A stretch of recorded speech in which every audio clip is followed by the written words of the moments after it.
သူမဟာမိမိရဲ့ဇာတိမိခင်နိုင်ငံပေါ်အယိုးထိအောင်နာကြီးမုန်းတီးခဲ့တဲ့တမိုင်းတွေကတဦးလေးသောနိုင်ငံသားသူအင်ပါယာမဟေတီဖြစ်ပါတယ်။အာဏာရလာတာနဲ့ကိုယ်နိုင်ငံကိုစစ်တပ်လွတ်ပြီးပြန်လည်ချေမှုန်းခဲ့တဲ့အထိဘာကြောင့်အမုန်းတရားတွေပြင်းထန်ခဲ့ရတာလဲ။ဒီအမျိုးတေးတွေဟာလွန်ခဲ့တဲ့အနှစ်20ကစတင်ခဲ့တာပါ။ထိုစဉ်ကကောင်မလေးစုံငန်းနဲ့သူမရဲ့မိခင်ဟာတိုင်းတစ်ပါးကိုကြုံဖြစ်ဖမ်းဆီးခေါ်ဆောင်ခြင်းခံခဲ့ရပါတယ်။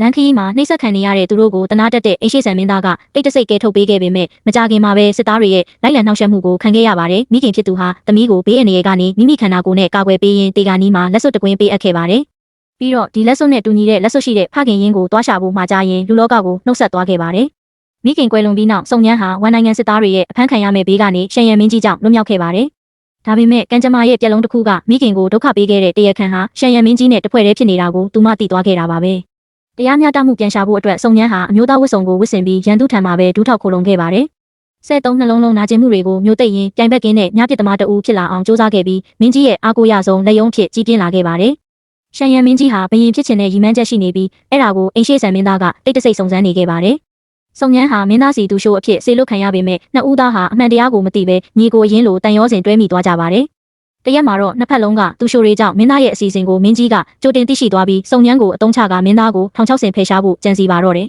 ။ဒါပေမဲ့မထင်မှတ်ပဲအိမ်ရှိဆန်မင်းသားဟာ1600ကိုရိပ်မိပြီးစုံညမ်းတို့အဖွဲရှိရာနေရာအစ်စ်ကိုစီးနင်းဖမ်းဆီးလိုက်ပါတယ်။လုပ်ငန်းပြတ်သွားလို့ဒေါသထွက်နေတဲ့မင်းကြီးကိုဖူရင်ရာရှိကစုံညမ်းဟာတစ္ဆာဖောက်ဖြစ်တယ်လို့တွန်းအားပေးခဲ့ပါတယ်။ရှန်ရန်မင်းကြီးဟာစုံညမ်းကိုစမ်းသပ်ဖို့အတွက်ထောင်ထဲကိုလူလွတ်ပြီးဓားမြောင်တစ်ချောင်းဖြိုးဝက်ပေးအပ်လိုက်ပါတယ်။စုံညမ်းတယောက်ဒီအကြက်တဲကနေဘလို့ရုံထွက်မလဲဆိုတာ follow လုပ်ပြီးစောင့်ကြည့်ပေးကြပါဦးဗျာ။